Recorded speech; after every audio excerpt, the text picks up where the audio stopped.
প্ৰিয়সকল, জাকোবে সেই ৰাতি সেই পুৰুষৰ সৈতে, তাৰমানে ঈশ্বৰৰ সৈতে যেতিয়া মল্লযুদ্ধ কৰি আছিল, তেতিয়া ঈশ্বৰে ক'লে, এতিয়া তুমি মোক যাবলৈ দিয়া, কোনোপধ্যে যাবলৈ নিদিওঁ। বাইবেলত কি আছে জানেনে? পঢ়ি দিছোঁ, চাওক। আদিপুস্তক ৩২ অধ্যায় ২৫ পদ। সেই পুৰুষে তেওঁক জিকিব নোৱাৰা যেন দেখি তেওঁৰ কৰঙনৰ যোৰা চুলে। প্ৰিয়সকল, ঈশ্বৰে জাকোবৰ কৰঙনৰ যোৰাত মাৰিলে। প্ৰিয়সকল, যেতিয়াই জাকোবক আঘাত কৰা হ'ল, তেতিয়া কি ক'লে জানেনে?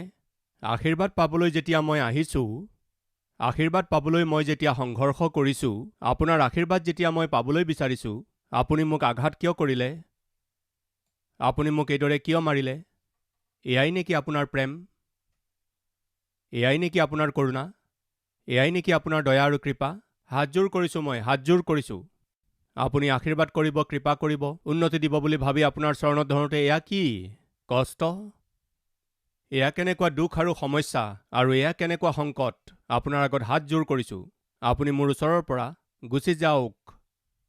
এই বুলি কোৱাৰ পৰিৱৰ্তে জাকোবে তেওঁৰ কৰঙনৰ যোৰাত আঘাত লগাটো জোৰকৈ ঈশ্বৰৰ চৰণত ধৰিলে আৰু আমাক সকলোকে এটা পাঠ শিকাইছে। সেয়া কি জানেনে?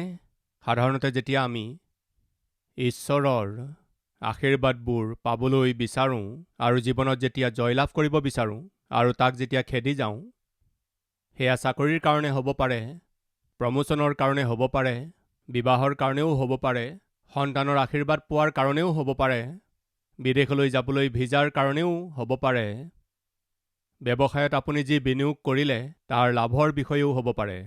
আপুনি বহুতো চেষ্টা কৰিলে, চেষ্টা কৰাৰ পাছতো যেনেকৈ আপুনি ভাবিলে তেনেকুৱা প্ৰতিফল নাপালে, আপুনি কৰা প্ৰাৰ্থনাৰ উত্তৰ আপুনি লগে লগে নাপালে, আপুনি বিচৰা ধৰণৰ দৰে ঈশ্বৰে আশীৰ্বাদ নকৰিলে, আপুনি যেতিয়া আশীৰ্বাদ পাব লাগিছিল, আপুনি যেতিয়া উত্তৰ পাব লাগিছিল, আপুনি যেতিয়া জয় লাভ কৰিব লাগিছিল, পৰীক্ষাত যেতিয়া আপুনি ভাল নম্বৰ পাব লাগিছিল, অমুক তমুক কলেজত আপুনি ছিট পাব লাগিছিল, ৰেংক পাব লাগিছিল, সেই ৰেংক আপুনি নোপোৱাত, সেই ছিট আপুনি নোপোৱাত, সেই কোম্পানীত আপুনি চাকৰি নোপোৱাত, আপুনি বিচৰা ধৰণৰ প্ৰমোচন নোপোৱাত আপুনি কি ক'ব জানেনে?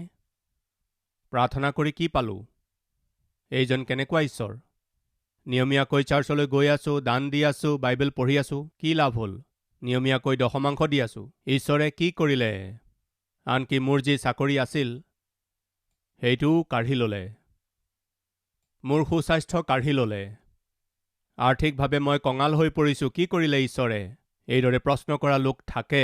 অনুগ্ৰহ কৰি শুনক। সেইদিনা ঈশ্বৰে জাকোবক পৰীক্ষা ল'লে, এটা কোব দি চাওঁ শেষতনো ই কি কৰে। আজি এই বাক্য শুনি থকা ভাই ভনীসকল, সোণখিনি লৈ গৈ কওকচোন ক'ত দিয়ে? সোণ খপোৱা জুইত দিয়ে। কি কাৰণে জানেনে? তাত যি মল লাগি আছে তাক দূৰ কৰিবলৈ। সোণৰ দৰে লোকসকলকেই ঈশ্বৰে পৰীক্ষা কৰি চায়, নিষ্কৰ্মী লোকসকলক ঈশ্বৰে অকণো পৰীক্ষা নকৰে। প্ৰিয়সকল, আজি যদি ঈশ্বৰে আপুনি যি আশা কৰিছিল তাক আপোনাক দিয়া নাই, আপুনি যি বিচাৰিছিলে তাক আপুনি পোৱা নাই, আৰু আজি যদি আপুনি নিৰুৎসাহিত হৈ পৰিছে, মোক কথা এটা ক'বলৈ দিয়ক। সেইদিনা সেয়াই হ'ল। জাকোবে ঈশ্বৰৰ সৈতে যুদ্ধ কৰোঁতে যেতিয়া জোৰকৈ ধৰিছিল, তেতিয়া ঈশ্বৰে তেওঁক মাৰিলে, আৰু মাৰ খোৱাৰ পাছতো তেওঁ ঈশ্বৰক এৰি নিদিলে। ইয়োবে কৈছিল, তেওঁ মোক মাৰি পেলালেও পেলাওক, মই কিন্তু ঈশ্বৰক কোনোপধ্যে এৰি নিদিম, এই বুলি কৈছিল। এয়াই হৈছে আচল বিশ্বাস। প্ৰিয়সকল, ছদ্ৰক, মৈশক, অবেদনগোৱে কি কৈছিল জানেনে? আমাৰ ঈশ্বৰে আপুনি আমাক গন্ধকৰ মাজত পেলাই দিলেও আমাক অগ্নিকুণ্ডৰ পৰা উলিয়াবলৈ আমাৰ ঈশ্বৰৰ ক্ষমতা আছে, আৰু যদি আমাৰ ঈশ্বৰে আমাক তাৰ পৰা নুলিয়ালেও আমি আপোনাৰ থিয় কৰোৱা মূৰ্তিৰ আগত কোনোপধ্যে সেৱা নকৰোঁ। আমাৰ ঈশ্বৰ শক্তিশালী, আমাক মুক্ত কৰিব পৰা শক্তি তেওঁৰ আছে, আমাক উত্তৰ দিবলৈ তেওঁৰ শক্তি আছে, আমাৰ পক্ষে যুদ্ধ কৰিবলৈ তেওঁৰ শক্তি আছে। তেওঁ কিমান মহান তাক প্ৰমাণ কৰিবলৈ তেওঁৰ ক্ষমতা আছে, কিন্তু যদিও তেওঁ প্ৰমাণ কৰি নেদেখুৱালেও আমি হ'লে কোনোপধ্যে আপোচ নকৰোঁ, আমাৰ ঈশ্বৰক আমি নেৰোঁ। তেওঁৰেই আৰাধনা কৰিম, তেওঁৰেই সাক্ষ্য হৈ থাকিম। প্ৰিয় ভাই ভনীসকল, আমাৰ মাজৰ বহুতেই ঈশ্বৰৰ ওচৰলৈ এইকাৰণে আহে যাতে নিজৰ প্ৰয়োজন পূৰণ হয়, নহয় জানো? আমাৰ মাজত বহুতো এনে লোক আছে যিসকলে নিজৰ জীৱনৰ কষ্ট দূৰ কৰিবলৈ ঈশ্বৰৰ ওচৰলৈ আহে। সেয়া সঁচা নহয়নে? সাধাৰণতে সৰু সন্তানে কি কৰে জানেনে? আমাৰ ঘৰলৈ যদি কোনোবা আলহী আহে আৰু লগত চকলেট লৈ আহে, সেই সন্তানে সেই চকলেট দেখি কি কৰে জানেনে? সোনকালে গৈ আণ্টিৰ কোলাত বহি যায় আৰু আণ্টি আণ্টি বুলি কয়। সেই সৰু ছোৱালীজনীয়ে গৈ আণ্টিক জোৰকৈ ধৰি লয়, জোৰকৈ চুমা খায়। কি কাৰণে? হাতত যে টফি আছে সেইকাৰণে। সেই আণ্টি আইজনী, এইটো চকলেট লোৱা, মই তোমাৰ কাৰণে আনিছোঁ বুলি ক'লে লৈ লয়। তাৰ পাছত 1 মিনিটো সেই ছোৱালীজনী কোলাত থাকিবনে? কি কাৰণে? তাই হাতত চকলেট পোৱাৰ লগে লগে সেই আণ্টিজনী এতিয়া তাইৰ কেনেকুৱা লাগে কওকচোন? এলাৰ্জি। লগে লগে কোলাৰ পৰা নামি যায়। ৰ'বা আইজনী, বুলি কয়। ৰ'বা আইজনী, কোলাত বহা বুলি ক'লে নবহে। কি কাৰণে? হৈ গ'ল মোৰ কাম। মোক যি লাগে সেয়া মোৰ হাতত পাই গ'লোঁ। তাই কিয় এইদৰে কৰিছে জানেনে আপুনি? এয়া সৰু ল'ৰা ছোৱালীৰ স্বভাৱ। ইয়াক আমি ল'ৰালি বুলি কওঁ। এয়া সৰু ল'ৰা ছোৱালীৰ স্বভাৱ। তাইক কেৱল চকলেটহে লাগিছিল। ইমানেই ইজি আণ্টিয়ে চকলেট দিলে, তেওঁক নালাগে। আমাৰ মাজৰ বহুতৰেই সৰু ল'ৰা ছোৱালীৰ স্বভাৱ আছে। আমাক ঈশ্বৰক নালাগে, আমাক ঈশ্বৰে দিয়া বৰবোৰহে লাগে। ঈশ্বৰৰ আশীৰ্বাদহে লাগে। বৰ দিয়া ঈশ্বৰজনক নালাগে, বৰদানহে লাগে। সাৱধান প্ৰিয় ভাই ভনীসকল, বৰ দিয়া ঈশ্বৰতকৈ বৰবোৰক আপুনি যদি অধিক প্ৰেম কৰে, বৰৰ কাৰণে যদি ঈশ্বৰৰ ওচৰলৈ আহে, আপুনি অদ্ভুত ঈশ্বৰজনক হেৰুৱাই পেলাব। নিজৰ প্ৰজাবিলাকে সুখ শান্তিৰে থাকক বুলি ভাবি এজন ৰজাই মোৰ দেশৰ প্ৰজাবিলাক কেনেদৰে আছে তাক জানিবলৈ বুলি মন্ত্ৰীক পঠোৱাত মন্ত্ৰীয়ে ঘূৰি আহি, মহাৰাজ, সকলো লোকক চালোঁ, সকলো কষ্টত আছে, দুখত আছে, কষ্ট আৰু সমস্যাত আছে, আৰ্থিক অনাটনত ব্যাকুল। ঠিক আছে মন্ত্ৰী, মোৰ প্ৰজাবিলাক সুখেৰে থাকিবলৈ মই কি কৰিব লাগিব? প্ৰজাবিলাকক আৰ্থিক সহায় দিয়ক।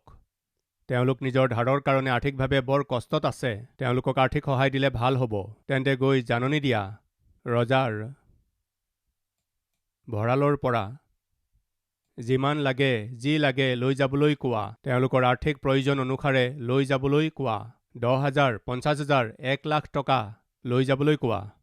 সকলো প্ৰজাই আনন্দেৰে ৰজাৰ ভঁৰাললৈ আহি তেওঁলোকৰ প্ৰয়োজন অনুসাৰে লৈ যাবলৈ ধৰিলে। আচৰিত কথাটো হ'ল, তেওঁলোকৰ প্ৰয়োজন অনুসাৰে লৈ গৈ আছিল, কিন্তু ওচৰলৈ আহি, মহাৰাজ, 10 বছৰ ধৰি আৰ্থিক অনাটনৰ কাৰণে, ভালদৰে আহাৰ নকৰাৰ কাৰণে, টোপনি নাই, মনৰ শান্তি নাই, কষ্ট পাই থকা মোৰ প্ৰতি কৃপা কৰি আপোনাৰ প্ৰেম দেখুৱাই আমাৰ প্ৰয়োজন পূৰণ কৰাৰ বাবে আৰ্থিক সহায় দিলে, আপোনাক ধন্যবাদ জনাইছোঁ এইবুলি কোৱা লোক এজনো নাছিল। পাব বিচাৰে, কিন্তু পোৱাৰ পাছত উভতি আহি ধন্যবাদ জনাওঁতা এজনো ব্যক্তি নাই। আছে নেকি এনে লোক আমাৰ মাজত? ঈশ্বৰৰ ওচৰলৈ বৰ লালসাৰে আহে, আশাৰে সৈতে আহে।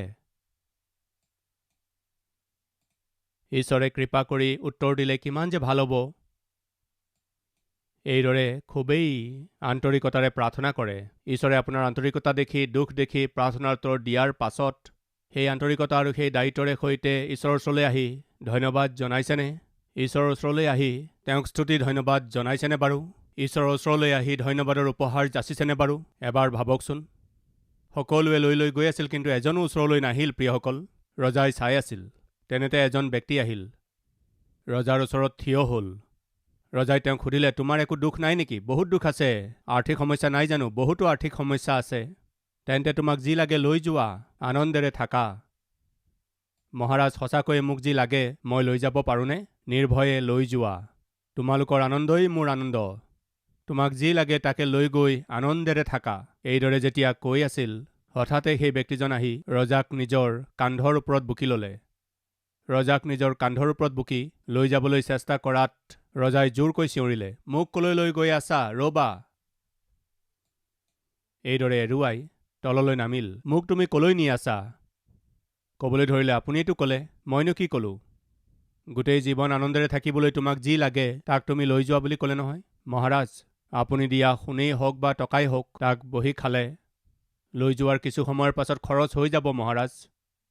কিন্তু আপোনাৰ দৰে ৰজাক যদি লগত লৈ যাওঁ, মই গোটেই জীৱন কোনো অভাৱ নোহোৱাকৈ আনন্দেৰে থাকিব পাৰিম মহাৰাজ। আনন্দেৰে থাকিব পাৰিম মহাৰাজ। মহাৰাজ, মোক আপোনাৰ বৰদানখিনি নালাগে। বৰদান দিওঁতা আপোনাক লাগে। আপুনিয়ে যদি আমাৰ ঘৰত থাকে তেন্তে আমাক আৰু কি লাগে মহাৰাজ? প্ৰিয়সকল, এয়া হৈছে আত্মিকতা, এয়াই হৈছে বুদ্ধিয়কৰ কাম। প্ৰিয়সকল, জাকোবে বুজি পাই গৈছিল, পত্নী আছে, সন্তান আছে, ধন সম্পত্তিও আছে, কিন্তু এই সকলোবোৰতকৈ অধিক ঈশ্বৰৰ লগত থাকিব লাগে। এই সকলোবোৰতকৈ শ্ৰেষ্ঠ হৈছে ঈশ্বৰৰ আশীৰ্বাদ। তেওঁ বুজি পাই গ'ল, মোৰ সকলো আছে, কিন্তু ঈশ্বৰৰ আশীৰ্বাদ নাই। সকলো আছে, কিন্তু পাপৰ ভয় আৰু শংকাৰ পৰা মুক্ত কৰিব পৰা ঈশ্বৰৰ সৈতে সহভাগিতা মোৰ নাই। সেই ঈশ্বৰক মোক লাগে। জোৰকৈ সাৱটি ধৰিলে, কৰঙনৰ যোৰা ছিগিল, কিন্তু জাকোবে নেৰিলে। পিতৃ, মোৰ যোৰা আপুনি কাটি পেলাওক, মোক মাৰক, তথাপিও মোৰ শৰীৰটো চালনীৰ দৰে কৰি পেলালেও মই হ'লে আপোনাক কোনোপধ্যে নেৰিম। আছেনে কোনোবা এনেকুৱা আমাৰ মাজত? প্ৰভু, লাগিলে যিয়েই নহওক, পৃথিৱী ইফাল সিফাল হৈ গ'লেও মই আপোনাক নেৰিম, আপোনাৰ উপস্থিতিক নেৰিম, এই আত্মিকতাক নেৰিম। এইবুলি কোৱালো কোনোবা আছেনে? থকা হ'লে ভাল আছিল।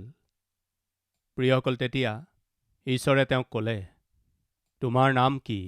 হেল্ল', আশীৰ্বাদ লাগে বুলি কৈ আছা, তোমাৰ নাম কি? এই প্ৰশ্নটোকেই 20 বছৰ আগতে কোনোবাই কৰিছিল। মনত আছেনে কোন? মনত আছেনে আপোনাৰ? ইছাকৰ ওচৰলৈ জাকোব আহিছিল। তেতিয়া ইছাকে সুধিলে, বোপা, তোমাৰ নাম কি? তেতিয়া জাকোবে ক'লে, মোৰ নাম এছৌ, প্ৰবঞ্চনা। 20 বছৰ পাছত আশীৰ্বাদৰ কাৰণে ব্যাকুল হৈ থকা সেই ব্যক্তিজনক ঈশ্বৰে সুধিলে, তোমাৰ নাম কি? তেতিয়া জাকোবে কি ক'লে জানেনে? পিতৃ, মোৰ নাম জাকোব, মই প্ৰবঞ্চক, স্বীকাৰ কৰিলে। এই প্ৰশ্নকেই 20 বছৰ আগতে যেতিয়া বাপেকে সুধিছিল, মোৰ নাম এছৌ বুলি, মিছাকৈ ক'লে। সেই প্ৰশ্নকেই যেতিয়া ঈশ্বৰে সুধিলে, জাকোবে স্বীকাৰ কৰিলে, মোৰ নাম জাকোব, মই প্ৰবঞ্চক, মই নিজৰ পিতৃক প্ৰবঞ্চনা কৰিলোঁ, নিজৰ ভাইক প্ৰবঞ্চনা কৰিলোঁ। এই ঠগ আৰু প্ৰবঞ্চনাকেই মই নিজৰ মামাকো কৰিলোঁ, মই এজন প্ৰবঞ্চক, স্বীকাৰ কৰিলে। প্ৰিয়সকল, জাকোবে যেতিয়াই অনুতাপ কৰিলে, জাকোবে স্বীকাৰ কৰাৰ লগে লগে এটা অদ্ভুত কাম হ'ল। কি জানেনে? ঈশ্বৰে কৃপা কৰিলে। জাকোব, এতিয়াৰ পৰা তোমাৰ নাম জাকোব নহয়, এতিয়াৰ পৰা তুমি প্ৰবঞ্চক নহয়, এতিয়াৰ পৰা তোমাৰ নাম ইছৰাইল হ'ব। এতিয়াৰ পৰা তোমাৰ নাম ইছৰাইল। এইবুলি ক'লে। ইছৰা মানে শাসন কৰোঁতা, সংঘৰ্ষ কৰোঁতা, যুদ্ধত জয়লাভ কৰোঁতা। সৈনিক। এল মানে ঈশ্বৰ, ঈশ্বৰৰ হৈ যুদ্ধ কৰোঁতা, ঈশ্বৰৰ হৈ জয়লাভ কৰোঁতা, ঈশ্বৰৰ সৈতে যুদ্ধ কৰি জয় কৰোঁতা। এতিয়াৰ পৰা আৰু তোমাৰ নাম প্ৰবঞ্চক নহয়, এতিয়াৰ পৰা তুমি আৰু প্ৰবঞ্চক হৈ নাথাকিবা। তুমি অনুতাপ কৰিলা, তুমি স্বীকাৰ কৰিলা, মই প্ৰবঞ্চক, মই প্ৰবঞ্চক। প্ৰিয় ভাই ভনীসকল, আপোনাৰ জীৱনত কেতিয়াও এইদৰে অকলশৰে আঁঠুলৈ অকলশৰে প্ৰভুৰ উপস্থিতিলৈ আহি, প্ৰভু, মই এজন প্ৰবঞ্চক, প্ৰভু, মই এগৰাকী বেশ্যা, প্ৰভু, মই এজন চোৰ, প্ৰভু, মই এজন ডকাইত, প্ৰভু, মই এজন দুৰ্ভগীয়া, প্ৰভু, মই কোনোপধ্যেই ভাল নহয়, এইদৰে স্বীকাৰ কৰিছেনে? প্ৰভুৰ আগত এই বুলি কেতিয়াবা কৈছেনে? ইয়েই আপোনাৰ জীৱনত সেইদিনাই, সেই মুহূৰ্ততেই, সেই সময়তেই আপোনাৰ জীৱনত এটা নতুন মূৰ লৈ আহিব। সেই মুহূৰ্ততেই আপোনাৰ জীৱনক সলনি কৰি দিব। মই সুধিছোঁ, আপোনাৰ জীৱন সলনি হোৱা সেই ক্ষণ, সলনি হোৱা সেই সময়, সলনি হোৱা সেই বিষয়, মই পাপী, এইদৰে স্বীকাৰ কৰা দিন আপোনাৰ জীৱনত আছেনে? ক্ৰুচৰ ওপৰত ওলমি থকা সেই ডকাইতজনে যীচুলৈ চাই ক'লে, যীচু, তুমি যদি ঈশ্বৰৰ পুত্ৰ হোৱা, তুমি নিজকো বচোৱা আৰু আমাকো বচোৱা। সেই কথা শুনি আনজন ডকাইতে ক'লে, তুমি এয়া কি কথা কৈছা? তুমি আৰু মই, আমি কৰা পাপৰ কাৰণে দণ্ড পাই আছো, আমি ইয়াৰ যোগ্য, কিন্তু এওঁনো কি পাপ কৰিলে? যিজনে কোনো পাপ কৰা নাই, এই ধাৰ্মিক ব্যক্তিজন পাপী মানুহৰ পাপ কৰ্মৰ কাৰণে ক্ৰুচত তোলা হৈছে। এই কথাটো জানিব পৰা সেই আনজন ডকাইতে কি ক'লে জানেনে? হে যীচু, আপুনি নিজৰ ৰাজ্যলৈ আহিলে মোকো সোঁৱৰণ কৰিব। সেই প্ৰাৰ্থনা, সেই অনুতাপে, সেই মুহূৰ্ততেই কি কৰিলে জানেনে? তেওঁক স্বৰ্গলৈ লৈ গ'ল। প্ৰিয়সকল, তুমি আজিয়েই মোৰ সৈতে পৰম দেশত সহভাগী হ'বা। সেই প্ৰাৰ্থনাই এজন ডকাইতক ধাৰ্মিক হিচাপে স্বৰ্গলৈ লৈ গ'ল। মই সুধিছোঁ, আপুনি কেতিয়াবা অনুতাপ কৰিলেনে? আপুনি চকুলো বোৱাই নিজৰ পাপ স্বীকাৰ কৰিলেনে? কেতিয়াবা আপুনি ক'লেনে, প্ৰভু মই এজন পাপী। বাহিৰে এজন ধাৰ্মিক ভাল ব্যক্তি আৰু এজন ভকত হিচাপে দেখা সত্ত্বেও হাই, মোৰ ভিতৰত যি আছে এক ভয়ানক প্ৰবঞ্চনাৰ জীৱন, মোক ক্ষমা কৰক। প্ৰাৰ্থনা কৰা, অনুতাপ কৰা, বিলাপ কৰা এনেকুৱা কিবা সময় আপোনাৰ জীৱনত আছেনে? জাকোবৰ জীৱনত আছিল। সি তেওঁক সলনি কৰি দিলে। তেওঁৰ নাম সলনি কৰি দিলে। তেওঁৰ স্থিতি আৰু পৰিস্থিতি সলনি কৰি দিলে। এজন প্ৰবঞ্চকক ইজৰাইললৈ সলনি কৰি দিয়া হ'ল। কাৰণ হৈছে তেওঁ নিজৰ ভুল স্বীকাৰ কৰিছিল। আব্ৰাহাম লিংকনে সময়ে সময়ে বন্দীশাললৈ গৈ তাত থকা কয়দীবিলাকৰ খা খবৰ লৈছিল। সেয়া তেওঁৰ অভ্যাস আছিল। এদিন আব্ৰাহাম লিংকনে কয়দীবিলাকৰ খা খবৰ ল'বলৈ তেওঁলোকৰ অৱস্থা জানিবৰ বাবে বন্দীশাললৈ গ'ল। প্ৰত্যেকে ক'বলৈ ধৰিলে, শ্ৰীমান, মই কোনো অপৰাধ কৰা নাই। কেৱল মদৰ নিচাত নিজৰ ঘৰ বুলি ভাবি আনৰ ঘৰত সোমাইছিলোঁ। চোৰ বুলি কৈ মোক মাৰিলে আৰু আনি ইয়াত সোমোৱাই থ'লে। মই কোনো ভুল কৰা নাই। হয় নেকি বাৰু? আনজন ব্যক্তিৰ ওচৰলৈ যাওঁতে তেওঁ কৈছিল, বাছত যাত্ৰা কৰি থাকোঁতে টিকেটৰ পইচা উলিয়াবলৈ নিজৰ জেপত হাত সোমোৱাৰ সলনি আনৰ জেপত হাত ভৰালোঁ। তেওঁ লগে লগে মোৰ হাতখন ধৰি চোৰ বুলি কৈ মোক পুলিচত গতাই দিয়াত পুলিচে আনি মোক ইয়াত ভৰাই থ'লে। আৰে, তুমি একো ভুল কৰা নাই। হয়, মই একো ভুল কৰা নাই। মই আৰু মোৰ পত্নী বজাৰলৈ গৈছিলোঁ। মই নিজৰ পত্নীৰ গাত হাত দিছিলোঁ। দেখিলোঁ ওচৰত মোৰ পত্নী নাছিল, আন কাৰোবাৰ পত্নী আছিল। আনৰ পত্নীৰ গাত হাত দিয়াত তেওঁ আহি মোক মাৰপিট কৰিলে আৰু আনি ইয়াত সোমোৱাই থ'লে। আৰে, তুমিও এনেকুৱা ব্যক্তি নেকি? মই একো অপৰাধ কৰা নাই। অৱশেষত এজন ব্যক্তিৰ ওচৰলৈ যোৱাত সেই ব্যক্তিয়ে আব্ৰাহাম লিংকনক মই নিজৰ মুখ দেখুৱাবলৈ মোৰ যোগ্যতা নাই বুলি ভাবি হাতেৰে নিজৰ মুখখন ঢাকি দেৱালৰ ফালে ঘূৰি কৈছিল, শ্ৰীমান আব্ৰাহাম লিংকন মহোদয়, আপুনি বহুত ভাল। আপুনি বৰ আত্মিক, কিন্তু মই দুষ্ট আৰু দুৰ্ভগীয়া। নিজৰ পাপ কৰ্মৰ কাৰণে দণ্ড লাভ কৰি আছোঁ। মই নিজৰ মুখ দেখুৱাবলৈকো অকণো যোগ্য নহওঁ। অনুগ্ৰহ কৰি মোৰ ওচৰৰ পৰা গুচি যাওক। মই ভাল ব্যক্তি নহয়। আপোনাৰ দৰে মহান নেতাই মোক চোৱাৰ মই যোগ্য নহয়। মোক ক্ষমা কৰক। আব্ৰাহাম লিংকনে লগে লগে সেই জেলৰ অধিকাৰীজনক নিজৰ ওচৰলৈ মাতি নি তেওঁক ক'লে, শুনক, এই সকলো লোক বৰ ভাল। মদৰ নিচাত চুবুৰীয়াৰ ঘৰলৈ যোৱাত এওঁক ধৰা গৈছিল। টিকট কিনিবলৈ ওচৰৰ মানুহজনৰ জেপত হাত ভৰাই বেচেৰা এওঁক ধৰা গ'ল। আৰু এওঁ নিজৰ পত্নীৰ গাত হাত দিয়াৰ সলনি বেচেৰা আনৰ পত্নীৰ ওপৰত হাত দিলে। বদমাছ বুলি ভাবি তেওঁক আনি ইয়াত সোমোৱাই থ'লে। এওঁলোক সকলো ভাল। এই সকলো ভাল মানুহৰ মাজত এই পাপী মানুহজন থকাটো ভাল নহয়। এওঁলোক শান্তিৰে থাকিবলৈ হ'লে এই পাপী মানুহজনক বাহিৰলৈ পঠিয়াই দিয়ক। এই ব্যক্তিজনক মুক্তি দিয়ক, কিন্তু এওঁলোকক ইয়াত ভালদৰে ৰাখক। কোনে মুক্তি পালে জানেনে আপুনি?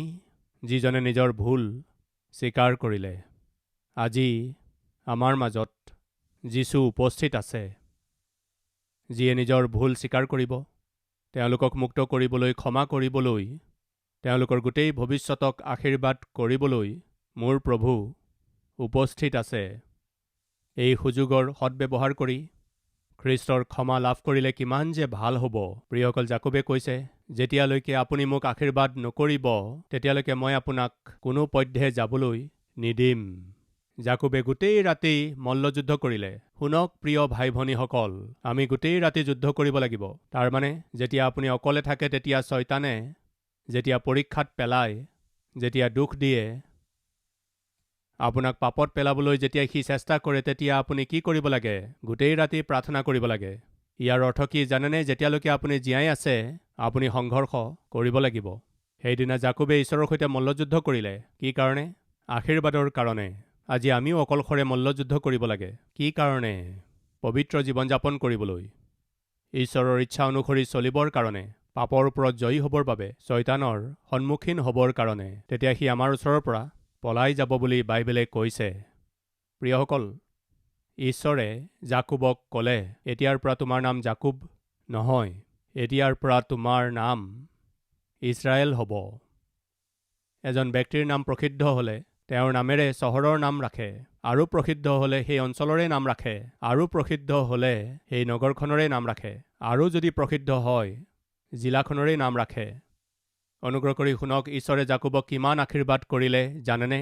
এখন দেশৰেই নাম দিয়া হ'ল। সেই নামটো কি আছিল জানেনে? ইছৰাইল।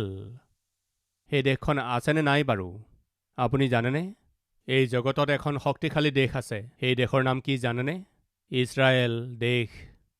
সেই দেশখনৰ নাম ক'ৰ পৰা আহিল জানেনে? এজন প্ৰবঞ্চকে নিজৰ জীৱন সলনি কৰি প্ৰভুৰ উপস্থিতিত নিজৰ ভুল স্বীকাৰ কৰি অনুতাপ কৰাত তেওঁৰ জীৱনলৈ অহা পৰিৱৰ্তনক দেখি ঈশ্বৰে যি নাম দিলে সেয়াই হৈছে ইছৰাইল। সেই ইছৰাইল এখন দেশ হিচাপে বৃদ্ধি হ'ল। কোনে জানে প্ৰিয় ভাই ভনীসকল, আজি আপুনি যদি অনুতাপ কৰে, আজি আপুনি নিজৰ ভুল স্বীকাৰ কৰি ল'লে, আজি প্ৰভুৱে মোৰ জীৱন সলনি কৰি দিয়ক, এই দুৰ্ভগীয়া জীৱনটোক, দুষ্টতাৰে পৰিপূৰ্ণ জীৱন, পাপেৰে পৰিপূৰ্ণ জীৱন, প্ৰবঞ্চনাৰে পৰিপূৰ্ণ জীৱন, এই জীৱন মোক নালাগে। জীৱনৰ এই 4 দিন সিদ্ধতাৰে আৰু সততাৰে যাপন কৰিব বিচাৰিছোঁ। মোৰ প্ৰতি কৃপা কৰক। আপোনাৰ আশীৰ্বাদ মোক লাগে। মোক আশীৰ্বাদ কৰক। মোক কথা এটা ক'বলৈ দিয়ক। আশীৰ্বাদ পাবলৈ জাকোবে মল্লযুদ্ধ কৰিছিল। পৃথিৱীত আমি সকলোৱে ধন সম্পত্তি অৰ্জন কৰাটোকে আশীৰ্বাদ বুলি ভাবোঁ। আশীৰ্বাদ মানে এটা সুন্দৰ ঘৰ বুলি আমি ভাবোঁ। মাটি বা খেতি বাতিকেই আমি আশীৰ্বাদ বুলি ভাবোঁ। গাড়ী মটৰকো ভাবোঁ। কিন্তু জাকোবে যি আশীৰ্বাদ বিচাৰিছিল সেয়া জগতৰ আশীৰ্বাদ নাছিল। তেন্তে কি আছিল? আত্মিকতা সম্বন্ধীয় আছিল। মোৰ জীৱন আনৰ কাৰণে আশীৰ্বাদদায়ক হ'ব লাগে। মোৰ জীৱন আনৰ কাৰণে আশীৰ্বাদৰ কাৰণ হ'ব লাগে। মোৰ জীৱন, মোৰ বংশ অনাগত প্ৰজন্মৰ কাৰণে যুগ যুগ ধৰি আশীৰ্বাদদায়ক হ'ব লাগে। আশীৰ্বাদ কৰক। এদিন গাহৰি আৰু গায়ে নিজৰ মাজত কথা পাতি আছিল। গাহৰিয়ে আহি গাইজনীক কৈছিল, কি কথা? তোমাৰো 4খন ভৰি, মোৰো 4খন ভৰি। তোমাৰো নেজ আছে, মোৰো নেজ আছে। তোমাৰো কাণ আছে, মোৰো কাণ আছে। তুমিও জন্তু, ময়ো জন্তু। কিন্তু সকলোৱে তোমাৰ ওচৰলৈ আহি মৰমেৰে হাত বুলাই দিয়ে, তোমাৰ কাষত থিয় হয়, মৰমেৰে কথা পাতে। নাজানো কিয় মোক দেখিলেই মানুহে ঘৃণা কৰে। মোক দেখিলেই মানুহ ব্যাকুল হয়। গাই ভনী, মোৰ আৰু আপোনাৰ মাজত কি পাৰ্থক্য? তেতিয়া গায়ে ক'লে, একো নাই। তুমি মৰাৰ পাছত মানুহৰ কাম আহা। মই জীয়াই থাকোঁতেই মানুহৰ উপযোগী হওঁ আৰু মৰাৰ পাছতো উপযোগী হওঁ। সেইকাৰণে মানুহে মোক মৰম কৰে। আজি এই কথাবোৰ শুনি থকা ভাই ভনীসকল, গাহৰিৰ দৰে নচলিব। মৰাৰ পাছত আপোনাৰ শাৰীবোৰ ইমানেই নে? মৰাৰ পাছত শাৰীবোৰ, মৰাৰ পাছত সোণবোৰ, মৰাৰ পাছত আমাৰ যি যি বস্তু আছে, মৰাৰ পাছত গাড়ী মটৰ আৰু সেই ঘৰ, এইবোৰহে আমি এৰি থৈ যাওঁ নেকি? এইবোৰ বস্তুৰ কাৰণেই আমাৰ মানুহবোৰ খাপ পিটি থাকে নেকি? নে জীয়াই থাকোঁতেই আপোনাৰ জীৱন আনৰ কাৰণে আশীৰ্বাদদায়ক? আপুনি পৃথিৱীত থাকোঁতেই আপোনাৰ জীৱন আনৰ বাবে আদৰ্শ হ'ব লাগে। জীয়াই থাকোঁতেই আপোনাৰ জীৱন আনৰ কাৰণে এটা উদগনি হ'লে কিমান যে ভাল আছিল।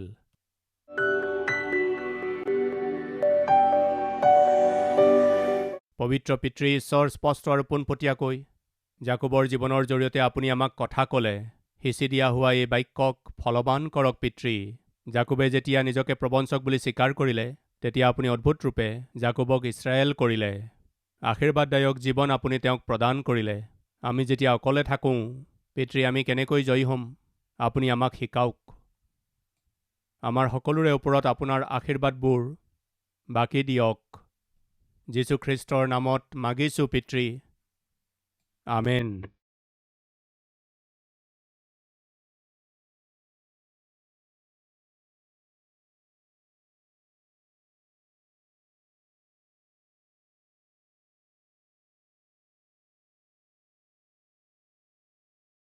আমাৰ ঠিকনা কালবাৰী, পোষ্টবক্স নম্বৰ 30, কুকটপল্লী, হায়দৰাবাদ 72।